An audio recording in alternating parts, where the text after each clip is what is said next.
Well, again, good morning. My name is George Davis. Thank you for joining us today as we celebrate the one who is worthy of it all. If you've got a Bible, I'm going to ask you to join with me in turning to James chapter 3. James chapter 3. Over the next couple of weeks, we're going to spend some time in this book just looking at one particular paragraph. And to introduce this to you, for those of you who may keep up with local news, you probably heard this week that on Monday morning an SUV accidentally backed into the front window of an auto parts store in Hummelstown.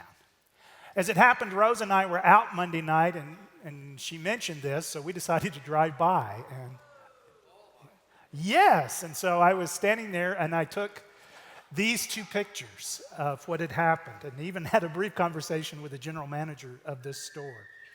And as I was standing there, because, she had described it to me, but it's like you get there and you see it, and the first really response is, wow. And as I was standing there taking these pictures, I think two thoughts crossed my mind. The first one was, wow, that's a lot of damage. And the second one was, how did this happen? Right? I mean, I know we've all done different things, driving cars, but exactly how did this happen? Now, I'm pretty confident, most likely in the course of your life, you're probably not going to drive an SUV through the window of an auto parts store. But have you found yourself in situations, particularly relational situations, where you've actually asked the same kinds of questions and you've had the same kinds of thoughts? Have you ever found yourself in a relational situation where you look around and you're going, wow, that's a lot of damage? And likewise, even as you observe that, you say and wrestle with the question, how did we get here? Because the truth is, it's very rare that people really set out to destroy things like marriages, our families, our workplace environments, our churches. But it happens. And my guess is more than one of us could stand here this morning and describe relational situations that emotionally felt just like that. That's a lot of damage. How did we get here? If you've been around over the last few weeks, you know that our theme for this year is Connect Well, Live Well. So during this year, we really want to take steps as a church community to grow in our relationships, to make new connections and strengthen existing ones. We really want to be a place where even if you're on the fringe, you'll have the opportunities to be seen, to be known, to be loved, opportunities to belong.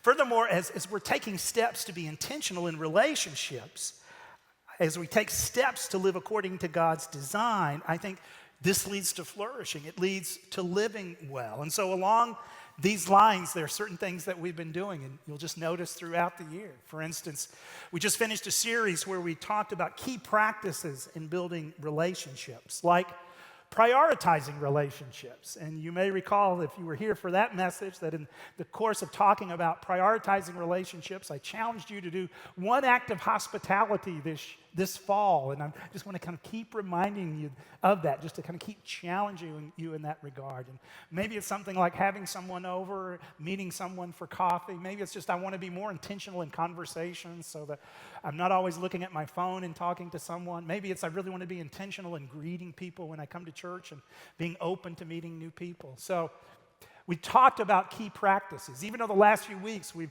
highlighted our Sunday morning connect groups. And maybe that's an opportunity for you, a next step for you to get connected in one of those connect groups and to find a smaller group of people with whom you can connect in the life of a larger church. Likewise, throughout the year, and on different Sundays, we're going to actually take time, and we've done this twice already in our services. We're calling them Take 5 Moments, just to give you an opportunity maybe to meet someone that you don't know here and just have a brief interaction, a brief conversation. So these are different things we're doing to help us connect well and live well. Yet, even as we take these steps, I know the reality is for some of us, you've known the pain of being deeply hurt in relationships. Maybe that's been in church. And so for you, maybe it's easier to stay on the fringe, to stay disengaged, to practice solo Christianity. And that really leads to the question, those kinds of experiences lead to the question, what do we do when relationships become complicated? At times, all of us are going to experience conflict, misunderstanding, hurt feelings. So how do we move through those kind of situations well? Well, this morning we're going to start a 3-week series in the book of James. And we're just going to look at one paragraph over these 3 weeks. And I think it's a section that can help us work through these complicated situations effectively. Because even as we're encouraging you to connect and grow in relationships, we've got to also wrestle with the fact that sometimes they get complicated. So I think this is a section that, particularly in the midst of those complicated situations, can help us develop relational intelligence. So the passage that I'm talking about is found in James chapter 3, beginning in verse 13. Here's how it reads. Who is wise and understanding among you? Let them show it by their good life, by deeds done in the humility that comes from wisdom. But if you harbor bitter envy and selfish ambition in your hearts, do not boast about it or deny the truth. Such wisdom does not come from heaven, but is earthly, unspiritual, demonic. For where you have envy and selfish ambition, there you find disorder and every evil practice. But the wisdom that comes from heaven is first of all pure, then peace-loving, considerate, submissive, full of mercy and good fruit, impartial and sincere. Peacemakers who sow in peace reap a harvest of righteousness.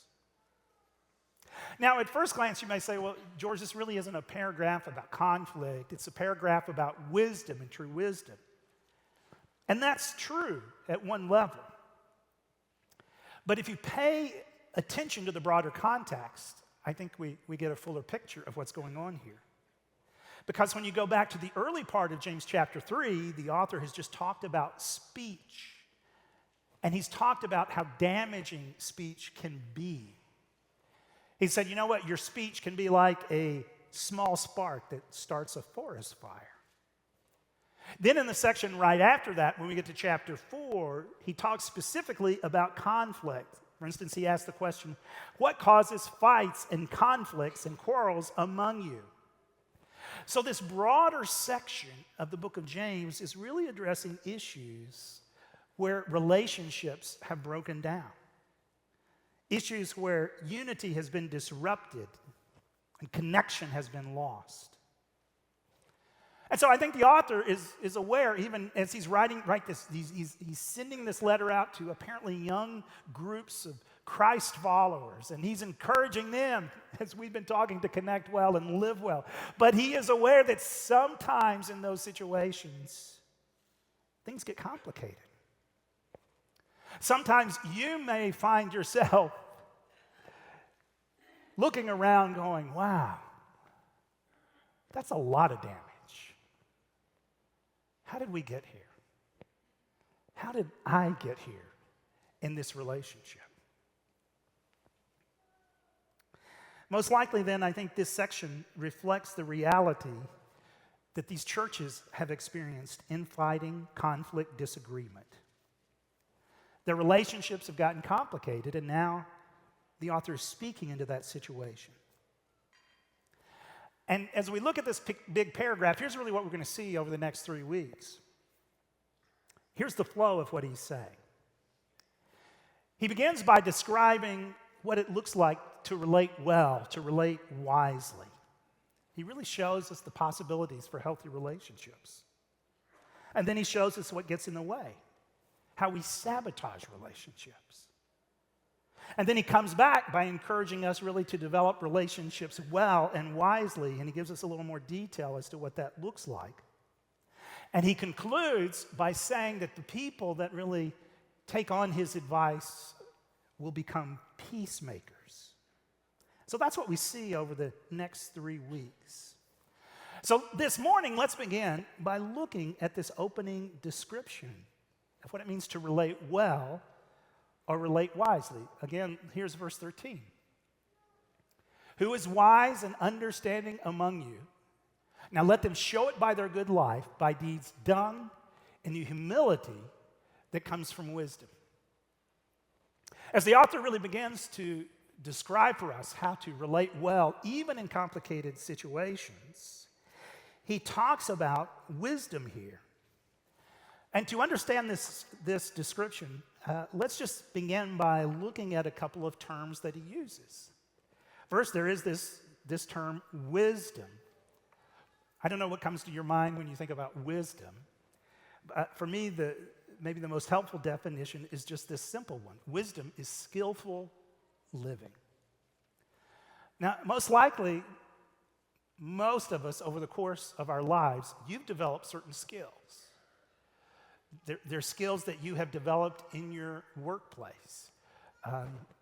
Maybe even just you've developed skills in understanding how your company works. And you guys at your company have all kinds of abbreviations and shorthand for different processes. And you know all these. You know how certain systems work. You know the software. You've just developed skills. We develop skills in the workplace. Some of you likewise have developed your skills in certain hobbies. You play a musical instrument. There are certain things you're able to do with your hands in terms of craftsmanship and building things. And I've seen some of the things some of you are able to build and construct, and it's just amazing. I marvel at, some of the skills some of you have developed. Well, just as you can develop skill in the workplace, just as you can develop skill in using your hands, just as you can develop skills in hobbies, the bigger idea of wisdom is it's really just developing a skill for life. And notice what I really find fascinating here is a second term that's used in this verse. Notice what is linked with wisdom. Right? He says, look, who's wise, it's going to work. If you're truly wise, it's going to work its way out in how you live, and particularly in the context of this broader section, in your relationships. And what is going to come out ultimately over time, if you're wise, are deeds done in the humility of wisdom, or the humility that comes from wisdom. The author is saying relating well, relating effectively, handling those complex situations in relationships requires that we develop the humility that comes from wisdom. Now, I realize, sometimes when we think about wisdom, our mind immediately goes to intelligence, right? You think about somebody who's very wise, right? We might even say they're like Yoda, right? I mean, maybe they don't speak that way, always, messing up the word order, but, often we think of wisdom in terms of intelligence. But notice here, wisdom is not linked with intelligence, although that can be a byproduct. Here, wisdom is linked with humility. Now think about that for a second. He's addressing churches under stress that are experiencing conflict and complications. And he's saying, look, if you're going to handle these complicated relational situations well, you need the humility that comes from wisdom. Now, since he's highlighted this theme of humility, let's talk about that for a second. And I think it's important to talk about it because humility can easily be misunderstood. And I think in a lot of church circles, we almost communicate the idea that true humility is self-criticism. Right? We think of a really humble person is a person where if you ever compliment them and talk about what they've done well or talk about their skill, they're, no, that's not true. Right? Humble people don't take compliments. Or likewise, humble people are the people that they never put themselves forward. They never kind of offer to serve or volunteer because they're just humble. They They don't want to put themselves forward or perceive that they have certain gifts that could be used in certain situations. And in reality, it almost feels like to some people the idea of being humble is just it's just being a doormat. But that's not what James is talking about when he talks about humility. We could take a lot of time to trace this theme through Scripture and even to talk about how Jesus is the ultimate example of humility. But let me just link this passage to two other passages in James. First, in James 1, actually James 1:21, the author says this. He says, "In humility, accept the word planted in you." In other words, here's what James is saying. He's saying, look, as a Christian, humility involves accepting the good news of Christ, the gospel, which has been, and here he says, look, it's now been planted in you by the work of the Spirit. It's accepting that and allowing that message, that reality, that relationship to now transform you, to transform your outlook, to transform your behavior, to transform your priorities and attitudes. So James says humility is making space for God to be at work in your life. And then the second passage that I think is quite interesting is when we get to chapter 4, the author says this. He says, as you learn to live in humility, really as you allow this gospel to now shape your orientation to be at work in you, James says, when you do that in humility, you are living in the flow of God's grace. Because quoting the Old Testament in chapter 4, James reminds us of this. God opposes the proud, but gives grace to the humble. So ultimately, as James is thinking about humility, he's not talking about criticizing yourself. He's talking about orienting yourself to the way things actually are. He's talking about orienting yourself to reality as it truly is. And ultimately, I think that means this. What does humility involve? First of all, it involves submission to God, right? James says, look, I want you to open your life and allow that gospel that has been planted in you to continue to take root. And in doing that, what are you doing? You're coming to a deeper understanding of who God is and what he's doing. And as you submit to God, furthermore, what is this going to affect? It's going to affect your self-understanding. Yes, in humility, we come to realize our own brokenness, but in humility, we also come to understand the wonder of what God is doing in Jesus Christ. And in humility, we come to see and understand, you know what? My life is part of this much bigger story of what God is doing. And flowing out of that self-understanding, there is then service to others, right? And so in the midst of this conflict, the author says, let me remind you of what relationships can look like.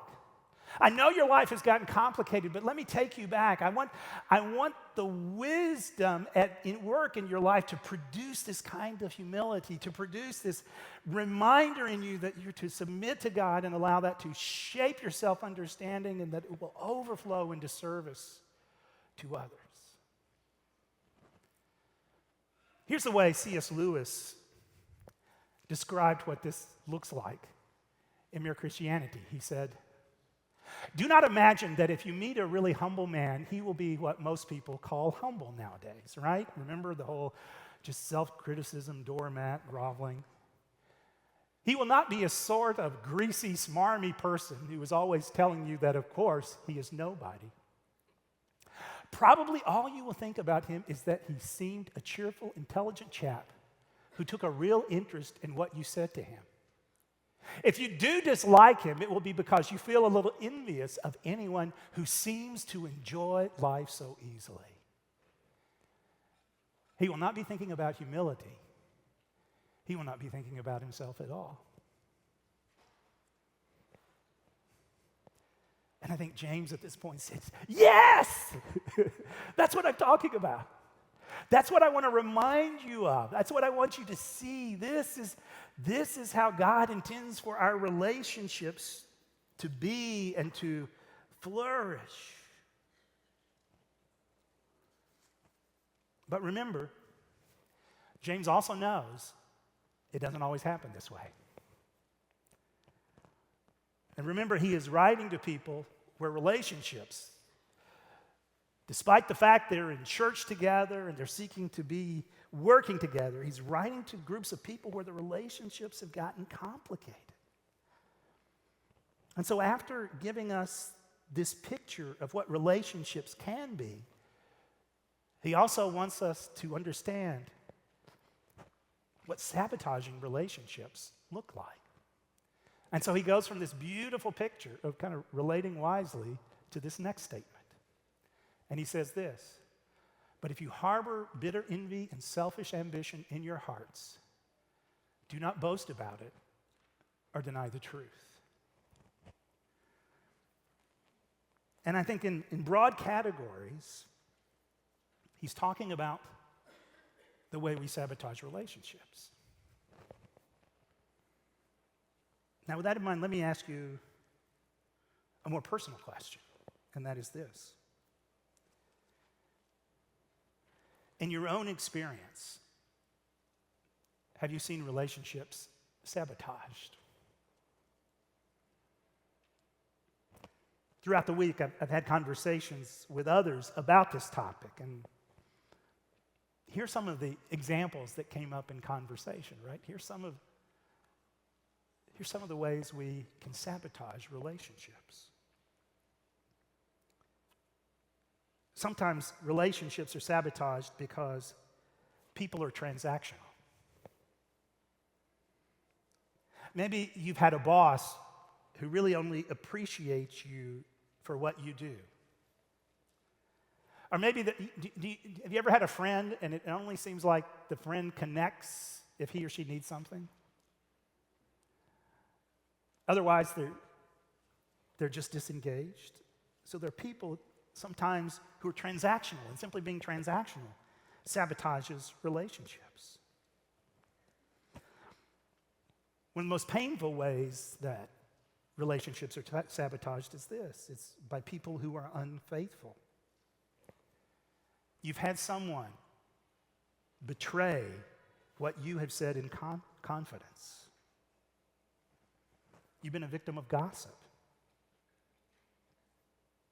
And now, in that relationship, you are just careful what you say around people. I mean, are there people that you know that are like that? You really, when I'm in conversations with this individual, I'm just going to have to guard what I say because I never know who else is going to hear it. I just can't trust them. They're unfaithful. And sometimes it's not simply maybe unfaithful with information. It can be unfaithful with time. And here's what I mean by that. You know this friend, and we plan to get together. We're going to have coffee, but then something else comes up, and they just reschedule easily. It feels like they never make our relationship a priority, and there's always something else. So one of the things that relationships or one of the ways relationships can be sabotaged is people who are unfaithful. What about this? People who are unforgiving. People who harbor things against you. Some of you would say this is kind of the house I grew up in, right? I feel like I could never measure up. I was always deficient. I never met the mark. And it always felt like you were being punished. And once again, these can be relationships where we handle ourselves differently. Maybe there's some relationships where you would honestly say, in this context, I just feel like I'm walking on eggshells. People who are unforgiving. Related to that, people who won't ask for forgiveness. They don't own their mistakes. They're the people who are always right. If something goes wrong, it's always someone else's fault. They never see their part of the problem. They won't take criticism or feedback. You found yourself saying, I'd love to help them, or I'd love to kind of encourage them or challenge them, but they would just never receive it. They would never hear it. They're people who won't ask for forgiveness. Another one that came up in conversation was this: people who don't listen. Our relationships can be sabotaged by people who don't listen. Maybe people who tend to take over a conversation, and somehow it always becomes about them. When I was growing up, my mother had a helpful phrase that has stayed with me over many years, and the phrase was this: when we talked about, how do you interact with people? How do you talk with friends? How do you have conversations? My mother would come back to this line. She would say this: conversations are like a tennis match. They hit the ball to you, and then you hit it back over the net. Now that may sound odd, but here's what she was getting at. She was getting at the reality that, in true friendship, in just basic ordinary conversation, there needs to be interaction. It's not just me sharing what I think, or here's what's happened to me, or let me tell you this story, or here's what I think, and blah, blah, blah. I'm hitting it over the net, and I'm asking questions. And we're going back and forth, just like the ball goes back and forth across the net. It's not about lecturing, it's about talking and listening. And of course, for the sake of full confession, I must acknowledge that also growing up, sometimes in exasperation in my family, we would refer to certain people and simply say, they do not know how to play tennis. Right? It's like, boom, and I remember joking at times, Mom, I kept hitting it over the net, but they never hit it back.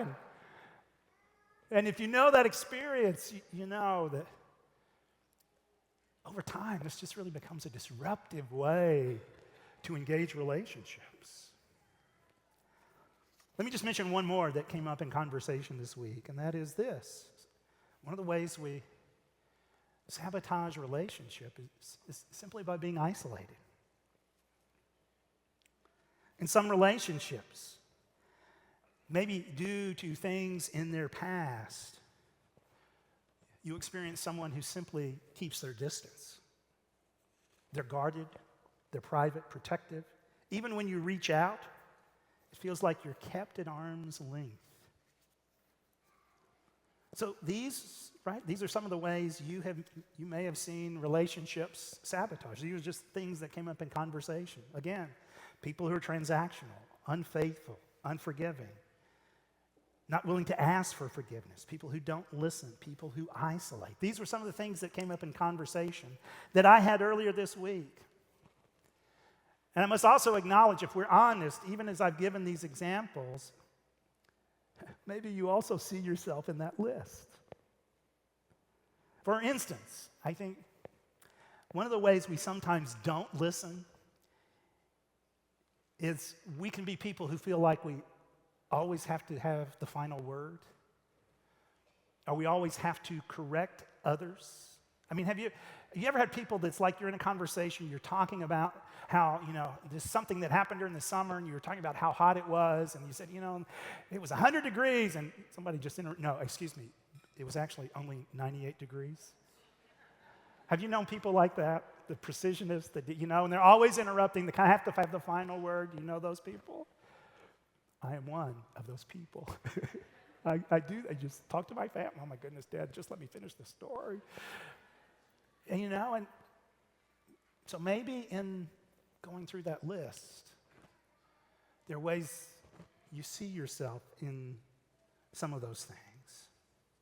Now notice, in talking about how we sabotage relationships, James gives us two major categories. And I think in some sense, many of the examples we just talked about may fit into them. First of all, he talks about envy, right? That is sorrow for another's good. Resentment at someone else's life. And, one of the dangers of envy is that it can be very subtle. I think envy can take root in our lives. We don't realize it's there, but it can be present, right? When I'm internally putting other people down, right? It's like, well, I know he has a successful career, but look at his family. I know he's had major opportunities, but that's because he's cut corners. And sometimes envy is doing a corrosive work at the very core of who we are, in our thoughts and our attitudes, and we don't even realize it. But ultimately, it will work its way out in our actions. So, James highlights the issue of envy. Then he highlights another term, and the NIV translates this term selfish ambition, which I think is a very helpful translation. Interestingly, it's a term in other places in Greek literature that can be used to talk about rivalry or partisan politics. It's a term that describes getting ahead at the expense of others. It's the outworking of pride and selfishness. And so often, when relationships break down, it is present in some form. I remember having a conversation with a guy, and in the course of the conversation, I was just talking about some of the negative consequences of the choices that he was making. And at one point, he just told me, he just said this, look, this is about me. And that was really the end of the meaningful part of the conversation. So James says, look, I want you to be aware that you may be sabotaging relationships. And he says, pay attention to what I just said for two reasons. And that comes in the next verse.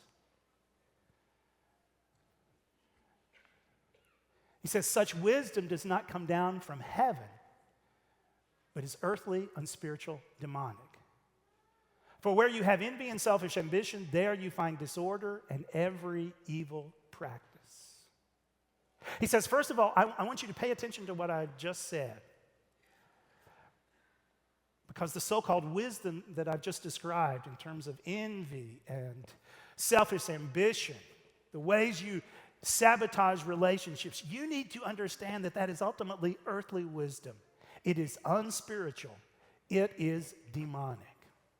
And then secondly, he says, you need to pay attention to that because it will have an outcome.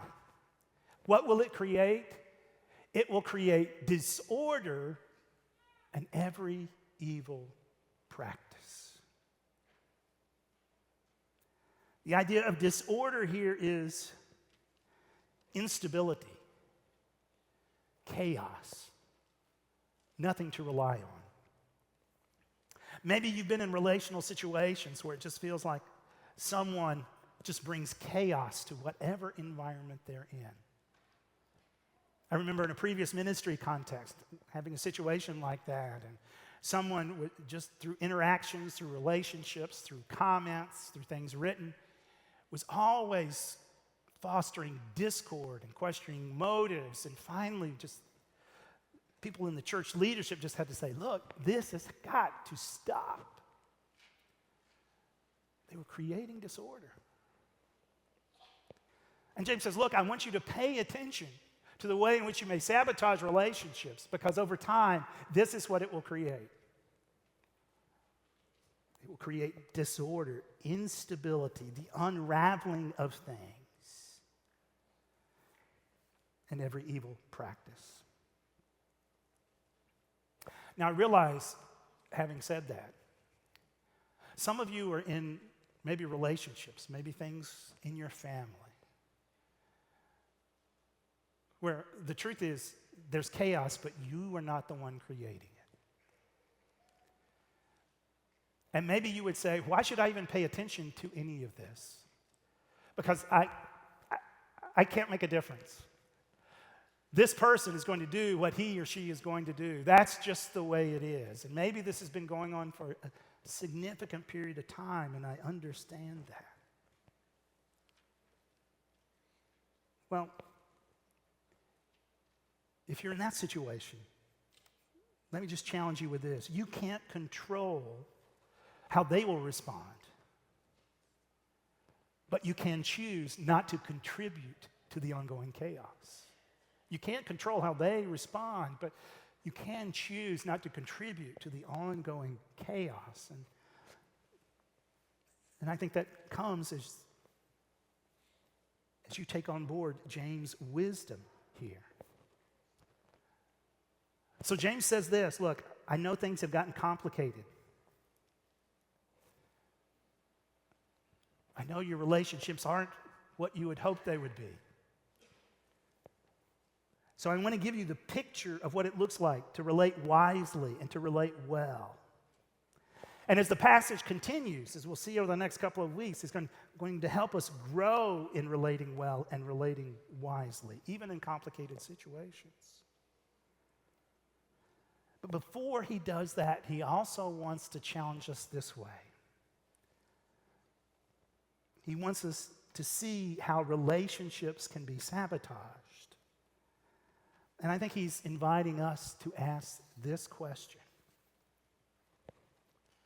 Are there things I do that sabotage relationships? I realize, again, some of you you've experienced relational sabotage and it really has nothing to do with you. But sometimes these things really are complicated. And in the midst of the complications, we're not paying attention to the ways we are contributing to the problem. And so I think even as James is inviting us to take steps forward, he's also saying, look, I want you to look in the mirror. I want you to understand the things that can break down relationships. And I want you to wrestle with, are you contributing in one of these ways? Now, I realize that's a scary question to ask. Yet, if we're going to handle complicated situations well, I think we have to ask it. We need to be aware of ways we may be contributing to the problem. So here's what I would encourage you to do. Particularly if there are relationships right now that are complicated, I would encourage you to sit before God and with an open Bible and just read through this passage. And as you read through this passage and you see this vision of what relationships can be, but also the reality that they can get complicated, I would just encourage you to bring that before God. And Father, are there things I need to learn right now in how I'm handling this situation? That's no guarantee that the situation will improve, but it is possible that you can ensure that you're not contributing to the chaos. So maybe it's praying for wisdom and understanding what that looks like. Likewise, I would encourage you, perhaps in some of your key relationships, just to have that conversation. If you're part of a family, if you're married, just say, are there things I do that sabotage relationships? Let's talk about this as a family. And, some of that's going to be fun. I mean, it can be a little awkward, but I am the one that always gets stuck on the details. That's me. But just to have that open conversation. And again, I realize this is a stretch. But here's why we can take this step. Because, and this is the thought I want you to leave with. Even as we see kind of this vision of what relationships can be. And even if we're honest, we acknowledge not all my relationships are going to be there. And I'm not always the one who's living out the humility of wisdom. Even as we acknowledge that, we must also acknowledge there's one who has gone before us, who has lived this out perfectly. The one who is our Savior, our pioneer in the area of humility. As Paul says in Philippians 2, he humbled himself by becoming obedient to death, even death on a cross.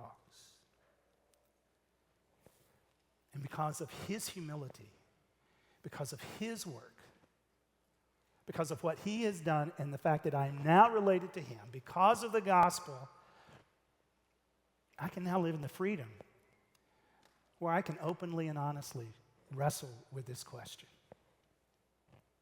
I can live in the freedom created by humility. And as we do that, we will connect well and live well. Let's pray together.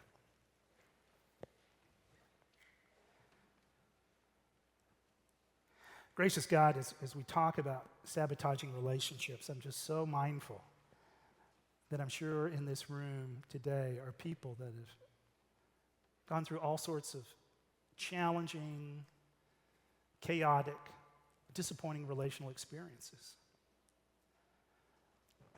And some of us are in the midst of that now in important relationships in our lives. And it is painful, and it is hard. It is complicated. Father, I pray in the midst of that, we would not lose sight of your vision for relationships. I pray in the midst of that, we would be open to what you desire for us to continue to learn in this situation. And maybe be open just to exploring, are there things I'm doing that are sabotaging this situation? And Father, ultimately, I thank you for the work of Christ that gives us the freedom to ask these kinds of tough questions. I thank you for the gift of new life and restoration. I thank you that as believers, your word has truly been implanted in us, and that your Spirit is at work. So, Father, particularly in the area of relationships and complicated relationships, may we make room for your Spirit to continue being at work, transforming us from the inside out. And I pray that in Jesus' name, amen.